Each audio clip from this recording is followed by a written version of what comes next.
बिस्मिल्लाहिर्रहमानिर्रहीम अस्सलाम वालेकुम my dear students, welcome back to YFSC spectrum. आज हम बात करेंगे लिपिड्स के बारे में। चैप्टर नंबर 2 लेक्चर नंबर 7 है ये। इसके अंदर जो बेसिक पॉइंट्स हमने पढ़ने हैं उनमें सबसे पहले तो आता है इसका इंट्रोडक्शन, फिर आता है इसके फंक्शंस एंड इसकी क्लासिफिकेशन। तो हम स्टार्ट करते हैं इंट्रोडक्शन से। अच्छा, हम स्टेप बाय स्टेप इसके अंदर एक एक चीज़ को डिस्कस करेंगे ताकि आपके लिए उसको समझना और उसके बाद याद रखना आसान हो। सबसे पहले तो पता होना चाहिए कि लिपिड्स होते क्या हैं। सो लिपिड्स का वर्ड जो है वो एक ग्रीक वर्ड लाइपोस से निकला है, जिसका मतलब होता है एनिमल फैट या वेजिटेबल ऑयल। ठीक है। ये एक हेट्रोजीनियस ग्रुप होता है कंपाउंड्स का जो कि फैटी एसिड से रिलेट करते हैं।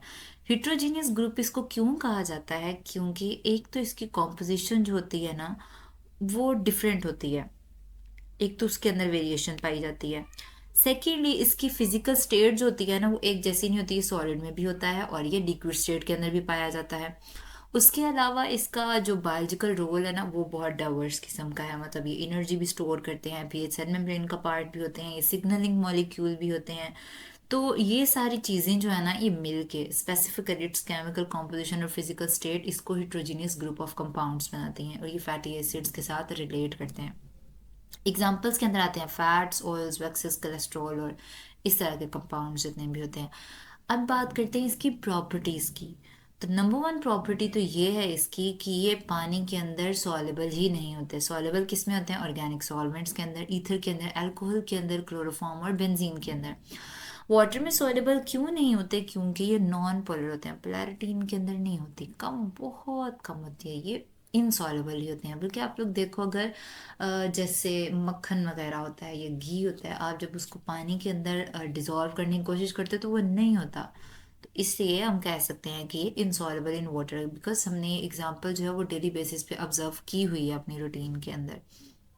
सेकेंड, इसकी प्रॉपर्टी बहुत इंपॉर्टेंट ये है कि हाइड्रोफोबिक कंपाउंड्स है।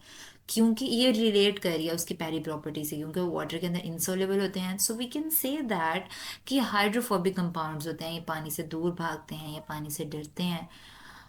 थर्ड प्रॉपर्टी इसकी ये है कि they are important components of cellular membranes. Cell membrane का बहुत इंपॉर्टेंट पार्ट होते हैं ये। ठीक है। हमने पढ़ा था, जैसे याद करें आप लोग, के साइटोप्लाज्म जो होता है उसमें पानी की बहुत ज़्यादा मिकदार, 95% उसके अंदर पानी होता है। लेकिन क्यों वो सेल, बॉडी सेल के अंदर से रिलीज क्यों नहीं हो जाता है, लीक आउट क्यों नहीं हो जाता है? क्योंकि जो सेल मेम्ब्रेन होती है वो लिपिड्स की बनी हुई होती है। और जो लिपिड्स होते हैं वो किसी भी चीज़ को इंसुलेशन प्रोवाइड करते हैं, वाटर लीकेज से बचाते हैं।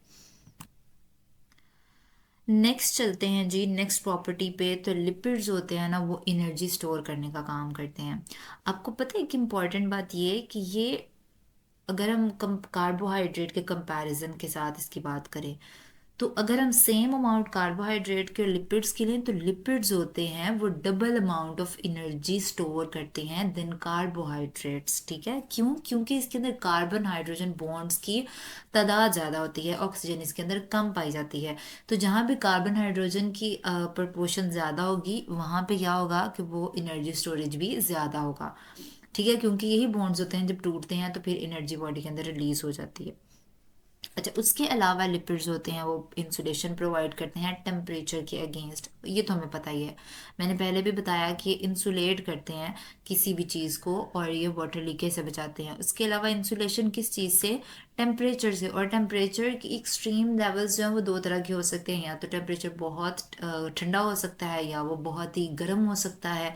तो दोनों ही कंडीशंस होती हैं वो नाकाबिले बर्दाश्त होती हैं। इसलिए लिपिड्स होते हैं वो इंसुलेशन प्रोवाइड करते हैं दोनों तरह की एक्सट्रीम कंडीशंस ऑफ टेम्परेचर्स।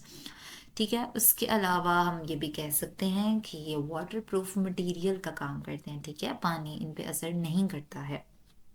अब ये सारी बातें जो है वो उसकी पहली प्रॉपर्टी जो हमने बात की कि इनसॉल्युबल है वाटर के अंदर, उससे रिलेट कर रही है।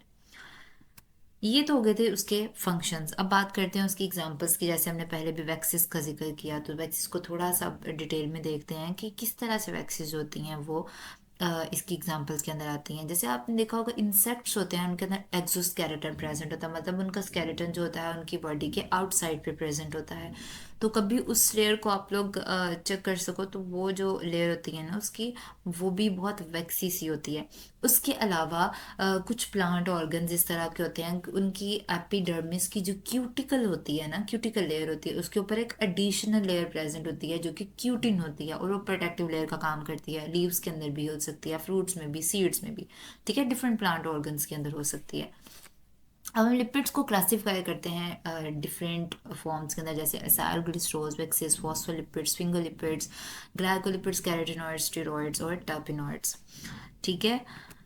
सबसे पहले हम बात करते हैं एसाइल ग्लिसरॉल, ठीक है। लिपिड्स का जब भी हम जिक्र करते हैं उसके अंदर एसाइल ग्लिसरॉल एक बहुत इंपॉर्टेंट पार्ट आता है, इसका जिक्र हम लाजमन करते हैं। तो एसाइल ग्लिसरॉल जो होते हैं ना, इसके नाम पे गौर करें आप लोग, तो एंड पे जिस तरह OLS लगा, इसका मतलब ये है कि इसके अंदर अल्कोहल प्रेजेंट है। तो एसाइल ग्लिसरॉल जो है वो बनता है ग्लिसरॉल और फैटी एसिड से, फैटी एसिड्स के मिल जाने से।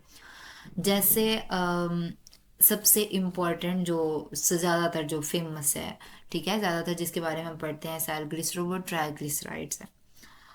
अच्छा, अब क्या है कि ये जो ट्राइग्लिसराइड्स हैं इनको न्यूट्रल लिपिड्स भी कहा जाता है। एसाइल ग्लिसरॉल की अगर हम ट्राइग्लिसराइड पे बाद में आते हैं, एसाइल ग्लिसरॉल की पहले बात कर लेते हैं।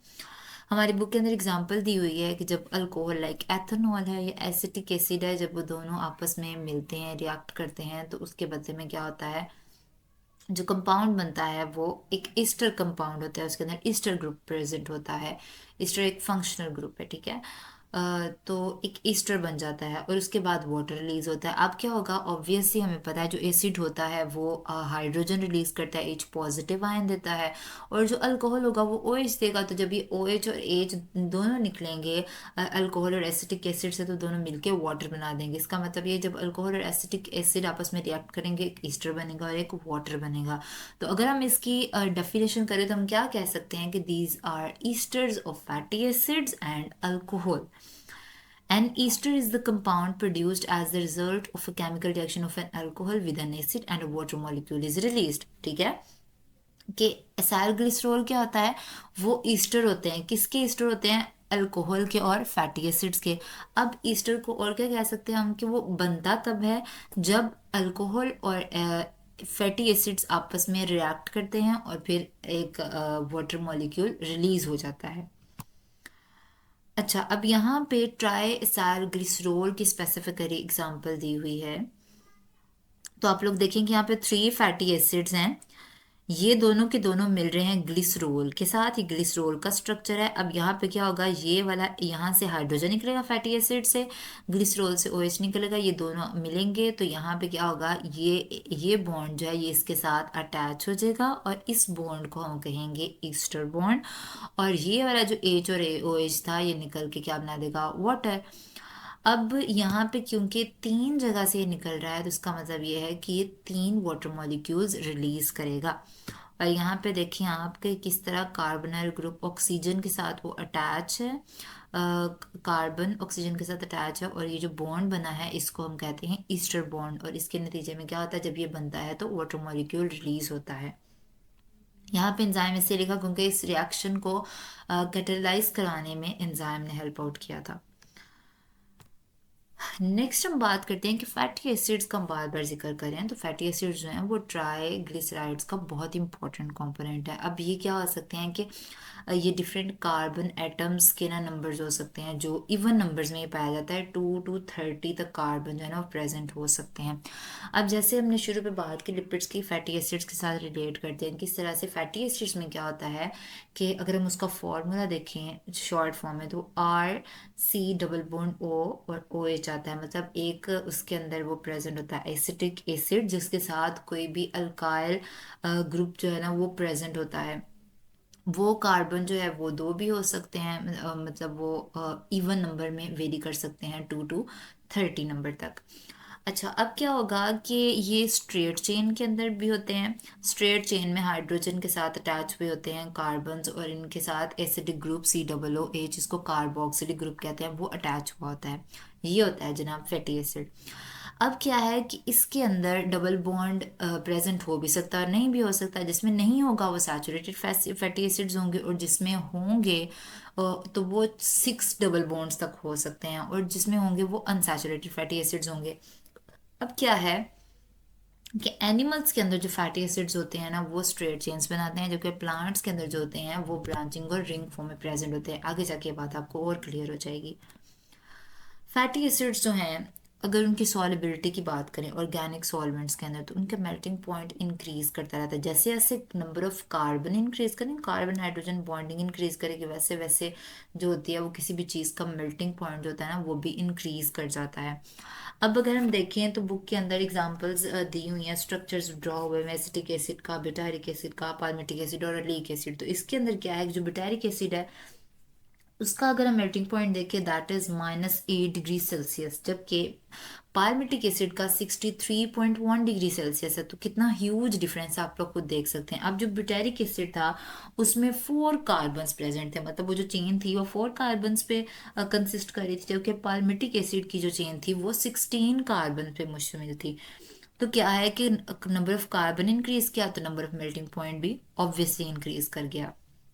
ये बात तो हमें यहाँ से होगी क्लियर। अच्छा जनाब, आगे चलते हैं। ये बात तो हमने डिस्कस कर ली है।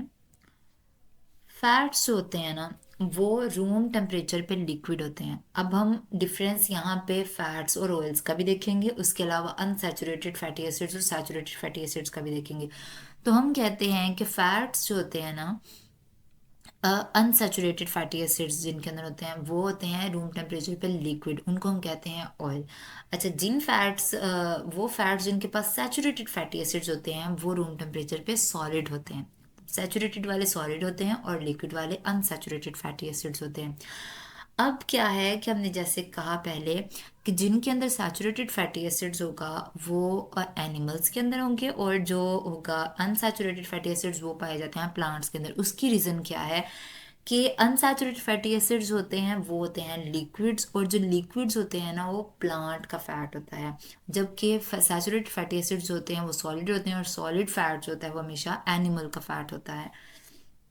फैट्स और ऑयल्स जो होते हैं ना वो पानी से, क्योंकि उनकी डेंसिटी कम होती है, लाइटर होती है, इस और उनकी ग्रेविटी जो होती है दैट इज 0.8, ठीक है।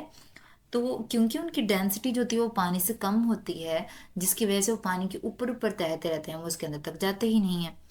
उसके अलावा ये क्रिस्टलाइन नहीं होते। हाँ, कुछ स्पेसिफिक कंडीशंस के अंदर अगर हम देखें तो वो क्रिस्टलाइन हो भी सकते हैं, उनके क्रिस्टल्स बन भी सकते हैं, अदरवाइज ये क्रिस्टलाइन नहीं होते हैं, ठीक है। तो आज का लेक्चर हमारा यहीं तक था। नेक्स्ट इंशाल्लाह हम इसकी मज़ीद क्लासिफिकेशन के अंदर जितनी भी इसकी क्लासेस आती हैं उनको डिस्कस करेंगे। नेक्स्ट लेक्चर तक आप लोग इसको अच्छे से याद कर लेना, तब मुलाकात होती है इंशाल्लाह फिर। अल्लाह हाफिज़।